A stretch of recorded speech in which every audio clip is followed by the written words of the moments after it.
짜증나니까. 아, 말도 안 했는데 어떻게 하세요? 전국대회 예선을 보내십시오. 그때 그 사람이랑 만났어야 되는데. 그러다가 가수에 도전합니다.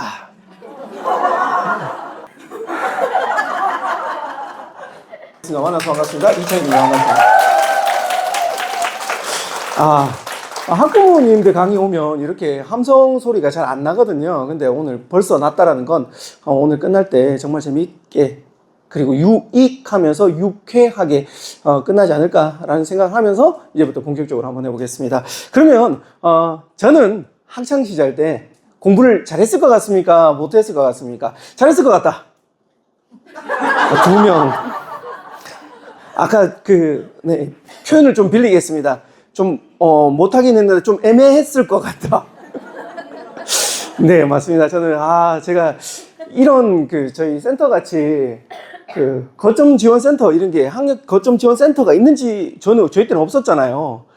제가 이 도움을 좀 받았더라면 이 정도로 자존감 떨어지진 않았을 텐데, 아무튼 저는 좀 뒤쪽에서 놀았습니다. 거의 제가 한 50명 정도 있었는데 한 47, 8등 뭐 왔다 갔다 하면서 거의 꼴등을 서로 다투고 있었습니다. 아무튼 잘 못했어요. 그러다가 일단 또 가정 환경이 좀 안 좋았어요. 5살 때 부모님이 이혼을 하셨어요. 이혼은 해도 돼요. 내가 보니까 아버지와 어머니가 붙어 사는 것보다 떨어지니까 내가 오히려 편하더라고요. 이게 안 맞는 사람 빨리 헤어져야 돼요. 내가 봤을 때. 근데 문제는 지금이야 이혼이 저는 안 맞는 사람은 빨리 헤어져서 서로가 각각 행복해야 된다고 보는데, 아버지는 그때 당시에 흠이라고 생각하셨어요. 그래서 원래 많이 드시던 술을 엄청나게 드시기 시작합니다. 그 핑계를 삼아서. 보통은 글라스로 드셨거든요. 평소에. 나중에 병으로 드시더라고요. 결국은 아버지는 알코올 중독으로 돌아가셨습니다. 한참 뒤지만. 이를 보다 못한 할머니와 할아버지가 형과 저를 또 키워주셨어요.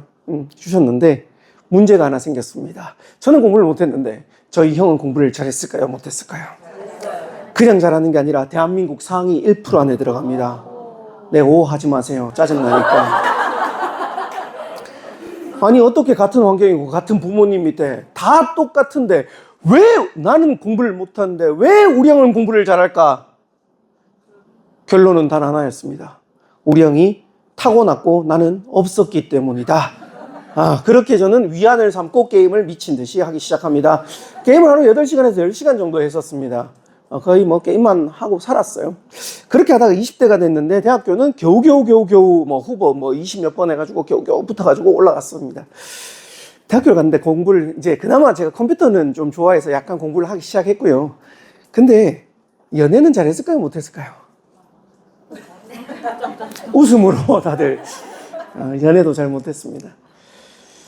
제가 29살 때까지 말도 안 했는데 어떻게 하세요?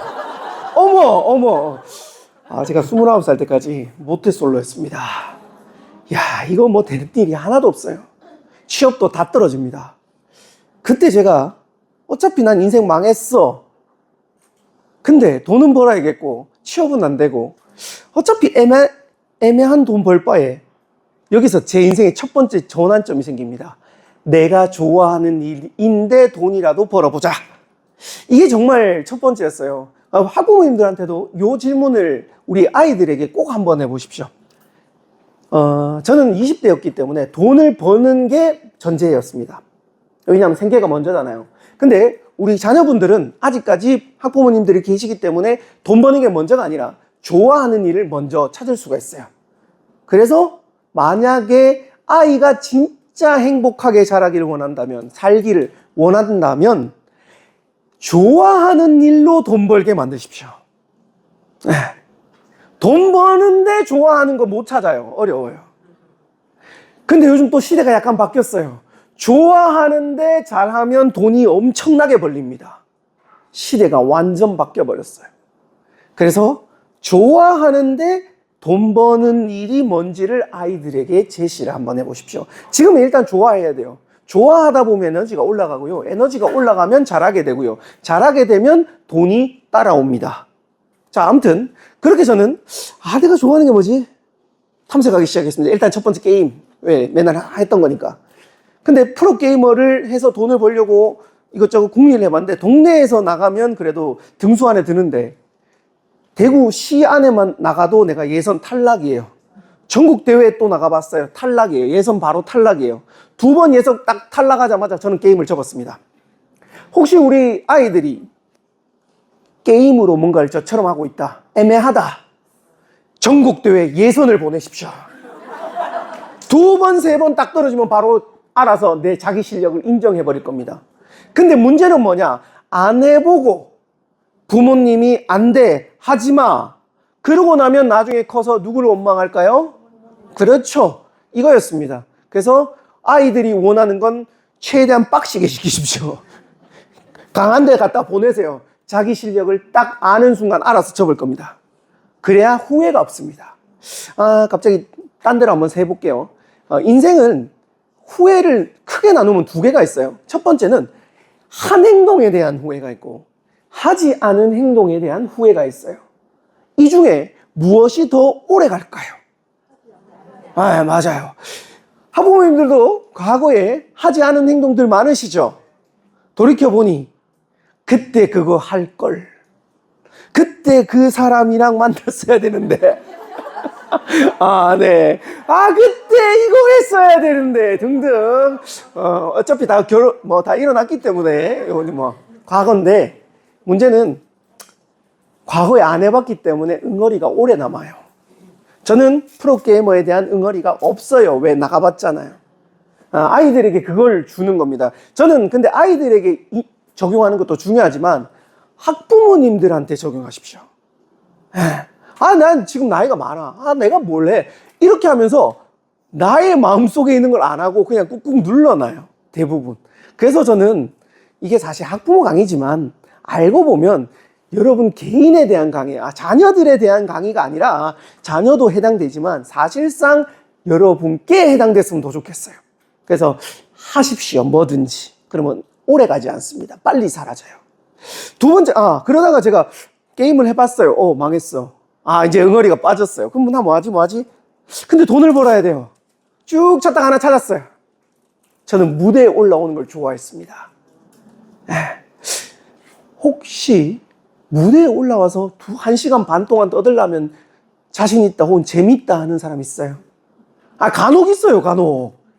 저 같은 사람이 간혹 있어요. 저는 이게 재밌어요. 그래서 저는 무대에서 돈 되는 게 뭘까? 그래서 또 찾기 시작합니다. 그러다가 가수에 도전합니다. 다들 미쳤다고 이야기합니다. 이제 게임을 하다가 갑자기 가수 하겠대요. 다들 미쳤다고 이야기합니다. 근데 오디션 보고 뭐 난리를 칩니다. 다 떨어집니다. 또 후회는 없어요. 슈퍼스타 K2 부스에 5시간 기다렸다가 부스에 30초 들어갔다가 바로 탈락했고요. 위대한 탄생 그 백천강 시즌 1 우승자 노래한 다음에 제가 노래 불러서 바로 탈락했고요. 이제 후회가 없어요. 왜? 다 나가봤어요. 그러면 이제 나이가, 할머니가 연세가 80이에요. 아버지 돌아가셨고 할아버지 돌아가셨고 내가 서울 가서 뭔가를 할 수 없더라고요. 뭐하지? 그때 제가 돌잔치를 진행합니다. 돌잔치 다 해보셨잖아요, 벌써. 그러면 어떤 아저씨가 나옵니다. 그리고 이렇게, 네, 잠시 안내 말씀드리겠습니다. 잠시 5분 뒤부터 창현이의 돌잔치 시작하도록 하겠습니다. 여러분들의 박수와 함성으로 시작합니다. 이런 거 있잖아요. 이렇게 저는 돌잔치를 여기서도 돌잔치 많이 했었는데, 이쪽에 뭐 웨딩홀 같은데, 여기서 혹시 하신 분 있나요? 제가 있을 수도 있어요. 그때 이제 돌잔치를 하다가 스승님을 한번 만납니다. 그러다 스승님한테 제가 어떻게 하면 무대에서 말을 잘할 수 있을까요? 라는 비법을 물어봤어요. 그래서 스승님이 이렇게 이야기합니다. 책을 많이 읽어라.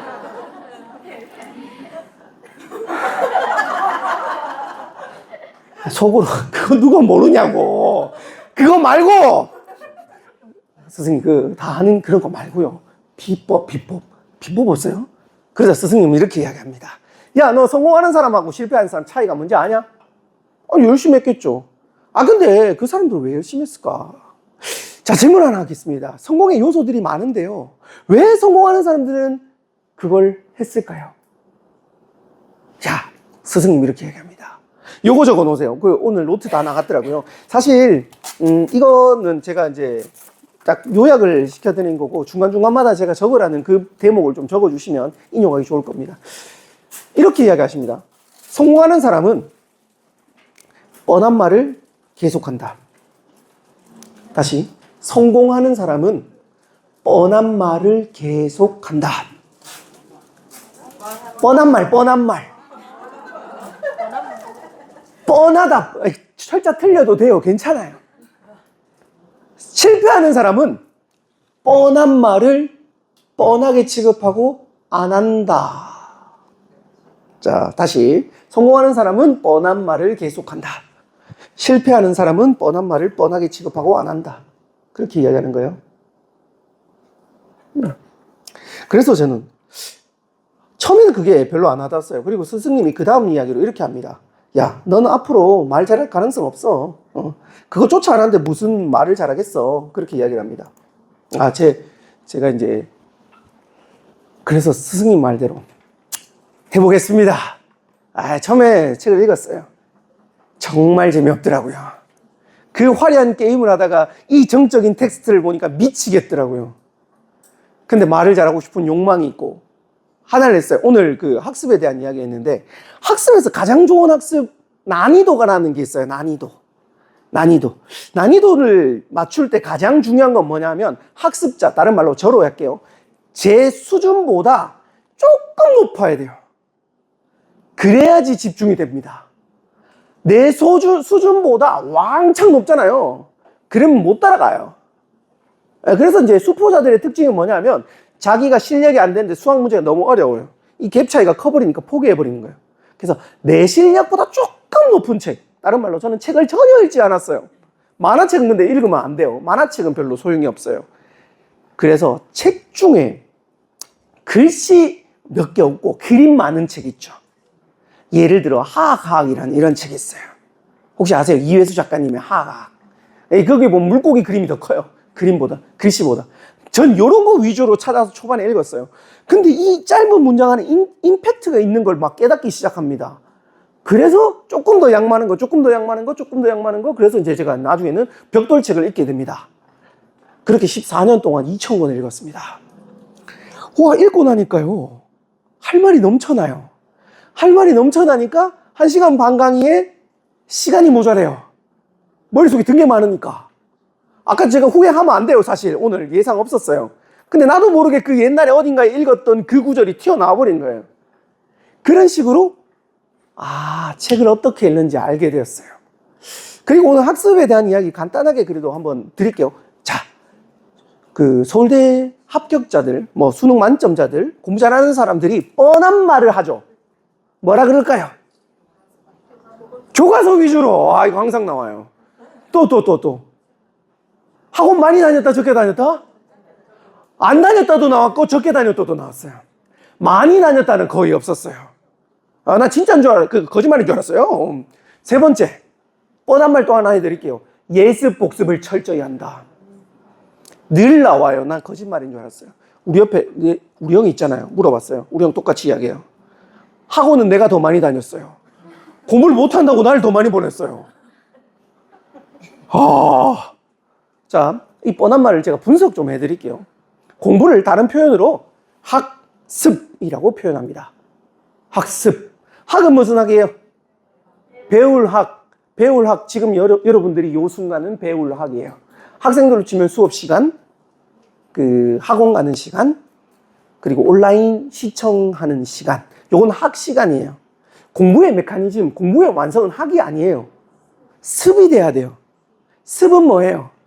익힐습. 내 것으로 만들어내는 사람이 공부를 잘해요. 익혀야 돼요. 자, 익히려면 누구하고 같이 익혀야 될까요? 혼자만의 시간에 끙끙 앓아야 될까요? 혼자만의 시간. 그래서 공부 잘하는 사람은 학한 거를 습할 때까지의 간격을 최소한으로 줄입니다. 오늘 배운 걸 오늘 습합니다. 다른 말로 복습합니다. 이게 시간이 지나면 또 너무 텀이 길어져가지고 사라져요. 그래서 혼자만의 시간을 가져야 돼요. 이게 학원을 안 간 이유였어요. 학원에 가면 자습시키면 학원 망하잖아요. 근데 이 습시간이 없는 거예요. 학만하고 대부분 다 끝내는 거예요. 학부모님들 속에서 죄책감 느끼지 마세요. 학원 많이 못 보내줬다 이렇게 생각하지 마세요. 이 메커니즘을 알려주지 못한 걸 후회하셔야 됩니다. 습해야 돼요. 자, 습할 때 핵심이 있어요. 제가 얼마 전에 그 인스타그램에 깜지 하지 말라고 올렸더니, 깜지 있죠? 이거 막 빡지라 그러나? 뭐 깜지라 그러나? 막 손 있잖아요. 이거 별로 효과가 없어요. 그 이유는 잠시 뒤에 알려드리고, 습의 핵심 문장을 알려드리겠습니다. 요건 적어 놓으세요. 어렵게 배울 때 잊기 어렵다. 어렵게 배우면 잊기 어렵다. 문장 뭐 살짝 달라도 되겠죠. 핵심은 어려워야 합니다. 어려워야 합니다. 한번 해볼게요. 여러분 혹시 그 고등학교 때나 중학교 때나 오자마자 맨날 시험 치는 선생님들 보셨나요? 쪽지 시험 맨날 쳐요. 그런 선생님 기억나요? 네. 그때 당시는 제일 싫어요. 그 순간에 여러분들이 학생 시절로 앉아 계실 때는 그 선생님이 제일 싫어요. 왜? 맨날 시험 치니까. 자, 돌이켜 봅시다. 몇 년이 지나면 남는 건 그 선생님이 알려준 게 남아있어요. 시험은 굉장히 어려운 겁니다. 이건 제가 한 말도 아니고 많은 연구들도 있었고요. 그냥 타임지에 인용을 하겠습니다. 타임지에는 시험은 공부의 학습의 궁극기라고 적혀 있었습니다. 그래서 시험을 많이 쳐야 돼요. 시험. 모의고사도 좋고 문제집도 좋고 왜 문제집 풀면서 머리가 아파야 되거든요. 네, 시험이 첫 번째. 그 어렵게 배우는 세 가지 방법인데 첫 번째는 시험. 두 번째는 설명입니다. 자, 예를 한번 들어볼게요. 오늘 여러분들이 다 이거 강의 들으셨죠? 집에 가셔서 아이들한테 하셔야 돼요. 할 수 있겠어요?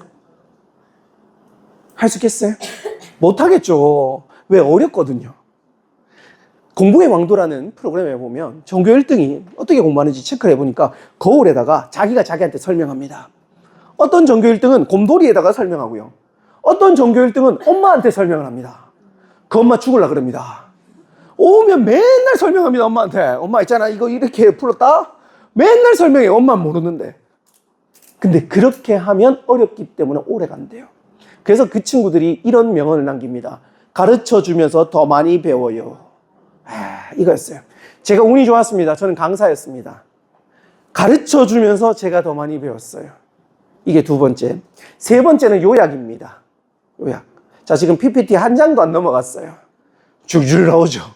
왜? 머릿속에 공부 잘하는 사람들 제가 노트 딱 보잖아요. 이렇게 강의 가서 수업 시간이나 이렇게 가서 보면 노트 보면 걔가 공부 잘하는지 못하는지 알아요. 왜? 제가 한 말을요, 그림을 그리거나 도식화를 시켜놓거나 연결고리가 걸려 있어요. 박스가 있다든지 화살표가 있다든지 이게 연결고리가 많아요, 보면. 자, 제가 아까 설명할 때 학습을 나눴죠. 학습할 때 나누고 습에다가 핵심 단어를 딱 하고 어렵게 배우면 읽기 어렵다 딱 닫고 여기 3개, 어렵게 배우는 3개. 아, 요거 한 개 안 했네요. 어렵게 배우는 핵심. 바로 요약하니까 한 개 더 나오잖아요. 여기 제가 옛날에 아웃풋 이펙트라고 적어놨어요. 끄집어내는 게 어려워요. 아웃풋 이펙트. 끄집어내는 첫 번째는 시험, 두 번째는 설명, 세 번째는 요약. 제 머릿속에 이게 옛날에 다 그림으로 그려놨어요, 이렇게. 그래서 한 장도 없어도 쭉 나가는 거예요. 네, 쭉 나가는 거예요. 그래서 우리 아이들에게 혹시 노트법에 대해서 나중에 알려드리고 싶으면 제가 물론 노트법이 많은데 제가 안 것 중에 괜찮은 노트법은 코넬식 노트법이라는 게 있습니다. 그 유튜브에 찾아보시면 저보다 더 상세하게 나오니까 오늘 알려드리긴 너무 길어요. 그래서 코넬식 노트법, 그 중고등한테는 해당이 되고 초등까지는 알면 좋지만 굳이 알 필요는 아직 없습니다. 그래서 코넬식 노트법을 부모님들이 알아두시고 그 코넬식 노트법의 특징은 뭐냐면 선이 이렇게 있어요. 그래서 한마디로 이제 구분을 짓고 연결고리를 짓는 게 많고 왼쪽에는 키워드, 오른쪽에는 설명 이렇게 놔둬요. 그리고 여기를 가리고 요거 설명만 보고 이거 맞춰야 되고요. 요거 키워드만 보고 오른쪽을 또 덮어놓고 또 할 수 있어야 돼요. 그렇게 이제 알고 보니까 또 시험이랑 요약이랑 이게 다 연관이 있잖아요. 그렇게 돼 있더라고요. 아무튼 넘어갑시다. 저는 책을 그런 방법으로 읽었습니다. 그것도 아웃풋했어요. 글로 썼어요. 블로그에 썼어요. 그렇게 블로그에 4,300개가 넘는 글을 썼고요. 그리고 그 글들을 모았더니 12권의 책을 쓴 작가가 되었습니다. 요 실제로 한번 보여드릴까요? 제가요, 원래 어떤 아이였냐면 이랬어요. 얘가 고등학교 3학년 때 접니다. 지금 가장 신나하는 표정입니다. 졸업했어요. 드디어 공부 안 해도 된다. 근데 이 표정인 거예요. 제 표정, 행복한 표정인 거예요. 자, 이 사람은 20살, 이 사람은 대충 40살. 여러분, 얘랑 신체 나이로 치면 얘가 더 젊잖아요. 에너지가 높아야 되죠. 누가 지금 에너지가 더 높아 보이세요? 아, 그렇잖아요. 왜? 저는 행복해요. 얘는 불행해요. 신체 나이가 중요한 게 절대 아니에요. 그래서 마음의 나이라는 게 그대로 표현이 납니다. 자, 그래서 12권을 이제 뭐 이러고 학생들한테 강의하고 다니고 이러고 막 이러고 하니까 12권의 책을 쓴 작가가 되었습니다. 아, 안 보셔도 돼요. 안 보셔도 돼요. 제가 오늘 다 이야기해 드릴 거고. 혹시 비발디 갖고 있어요? 뭐 있어요? 응? 없어요? 알겠습니다. 아는 척이라도 좀 해볼라 했더니. 자, 아무튼 이렇게 다녔습니다. 그리고, 요걸로 해놨더니, 아까 제가 말씀드렸던 2008년도에 제가 무료로 강의했던 사람이에요. 무료로 강의를 했는데, 이제 제 목표했던 전국구 강사가 되었습니다. 기업교육 강사가 되었고요. 그리고 방송에도 나갔습니다. 이렇게 하니까 내가 자존감을 어떻게 높였는지 그리고 어떻게 이걸 이뤄냈는지 거기에 대한 이야기들을 한번 해보도록 하겠습니다.